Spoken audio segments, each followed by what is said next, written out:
जय श्री राधा कृष्ण। भक्तों, आज का ये वीडियो बहुत खास है, बहुत ही जरूरी है, क्योंकि आज मैं आपको बताने वाली हूँ माघ माह के अंतिम 5 दिनों में एक ऐसा आसान सा नियम जिसे करके आप कम समय में बहुत ज्यादा अधिक पुण्य अर्जित कर सकते हो। बहुत सारे भक्तों का एक ही सवाल रहता है कि हम पूरे माघ महीने का स्नान दान का नियम नहीं कर पाए, क्या अब कुछ हो सकता है? तो भक्तों, मेरा जवाब है हाँ, बिल्कुल हो सकता है, क्योंकि भगवान नारायण इतने दयालु हैं कि उन्होंने उन भक्तों के लिए भी रास्ता छोड़ दिया है जो पूरे महीने नियम नहीं कर सके। आज के इस वीडियो में हम बात करेंगे माघ मास के आखिरी दिनों में स्नान का पुण्य कैसे ले, कौन कौन से नियम करने हैं, क्या करना है क्या नहीं करना है, और माघ पूर्णिमा कब है, व्रत दान कब करना है, सब कुछ एकदम आसान भाषा में। तो वीडियो को पूरा जरूर देखना। अगर आप हमारे चैनल पर नए हो तो हमारे चैनल को सब्सक्राइब करके बेल आइकन जरूर प्रेस कर देना, क्योंकि आगे भी मैं ऐसे ही व्रत त्योहार और पूजा की सही जानकारी देती रहूंगी। भक्तों, शास्त्रों में माघ माह की जो महिमा बताई गई है ना, वो सुनकर ही मन श्रद्धा से भर जाता है। माघ माह को नारायण का उत्तम माह कहा गया है, ऐसा महीना जिसमें स्नान दान और जप तप से पाप ताप और संताप तीनों दूर होने लगते हैं। एक बहुत सुंदर बात कही गई है, माघ स्नान से तन पवित्र होता है और हरि नाम से मन पवित्र होता है। भक्तों, माघ माह का नियम सामान्य रूप से पौष पूर्णिमा से शुरू होकर माघ पूर्णिमा तक माना जाता है, यानी पूरे एक महीने का नियम। और इस नियम में मुख्य बातें होती हैं ब्रह्म मुहूर्त में उठना, स्नान करना, जप करना और भगवान का पूजन करना, दान करना, सात्विक जीवन जीना, सात्विक भोजन करना, ब्रह्मचार्य का पालन करना। अब मैं आपको एक सच्ची बात बताती हूँ कि ये नियम बहुत पवित्र होते हैं, लेकिन बहुत कठिन भी होते हैं, क्योंकि आजकल जिम्मेदारियां बहुत है, कलयुग का समय है, किसी को ऑफिस जाना होता है, किसी को बच्चों को संभालना होता है, किसी की तबीयत सही नहीं रहती, घर में सूतक पातक है। देखो, जो लोग प्रयागराज या तीर्थ में जाकर एक महीने का कल्पवास करते हैं वो तो धन्य है, धन्य है, लेकिन जो नहीं कर पाए उनके लिए भी भगवान ने एक मौका रखा है, और वो मौका है माघ के अंतिम दिन। अब बात करते हैं अंतिम 5 दिन की। भक्तों, शास्त्रों में माना जाता है कि माघ शुक्ल पक्ष की एकादशी से लेकर माघ पूर्णिमा तक अंतिम 5 दिन बहुत विशेष होते हैं, लेकिन इस साल 2026 में ये 4 दिन ही बढ़ रहे हैं। इसकी शुरुआत होगी 29 जनवरी दिन गुरुवार को जया एकादशी से, और इसका समापन होगा 1 फरवरी दिन रविवार को माघ पूर्णिमा से। यानी भक्तों, 29 जनवरी से 1 फरवरी तक सिर्फ 4 दिन, ये आपके हाथ में पुण्य कमाने का आखिरी मौका है।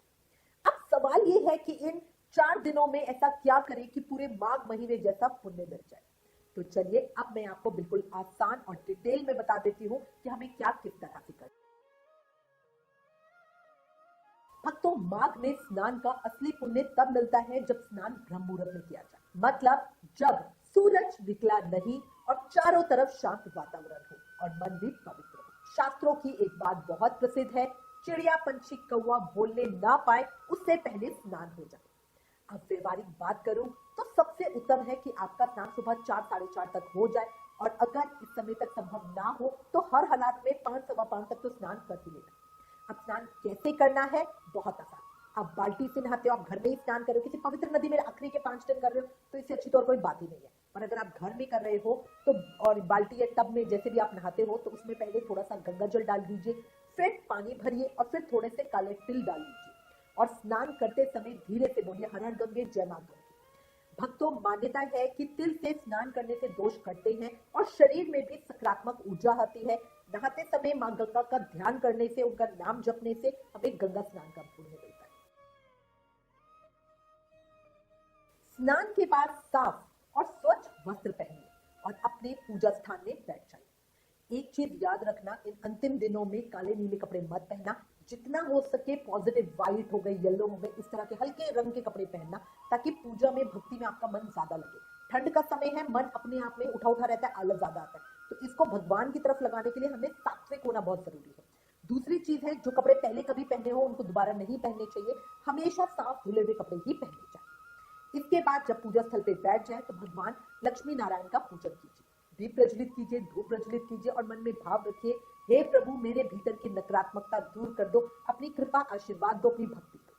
इसके बाद मंत्र जाप जरूर करना। भक्तों, माघ माह का सबसे प्यारा मंत्र है ओम नमो भगवते वासुदेवाय।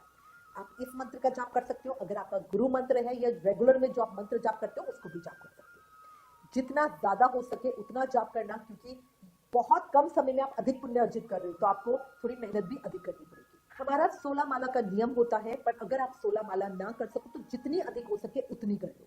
1 कर लो, 3 कर लो, 5 कर लो, 7 कर लो, 11 कर लो। देखो, माला जाप करना जरूर, क्योंकि भक्तों का मन है ना अभी वो कलयुग में रमा बसा हुआ है, तो माला जाप में उनका मन लगता नहीं। तो शुरुआत चाहे आप 1 माला से कर लो, पर माला जरूर करना, ये बहुत जरूरी है। नाम वही सच्चा धन है जो हर हाल में साथ चले, बाकी दुनिया छूट भी जाए पर श्री हरि का नाम ना छूटे। अपनी पूजा करने के बाद तुलसी महारानी का पूजन जरूर करना, उनके सामने दीप प्रज्वलित करना। तुलसी पूजन से घर में शांति, स्वस्थ और भगवत कृपा बनी रहती है। बट याद रखना, रविवार को तुलसी पूजन नहीं करें। भक्तों, माघ महीने में सूर्य नारायण भगवान का पूजन बहुत फलकारी होता है, उनको अर्घ देना बहुत शुभ माना जाता है। जब सूर्य नारायण भगवान उदय हो उस समय जल में थोड़े तिल डालकर भगवान सूर्य नारायण को अर्घ दीजिए। इससे शरीर में ऊर्जा आती है, आलस से कम होता है और जीवन में तेज बढ़ता है।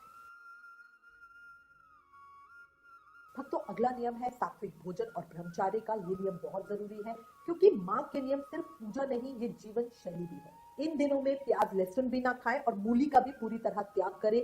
मूली को शराब के समान माना गया है माघ के महीने में, तो बहुत जरूरी है।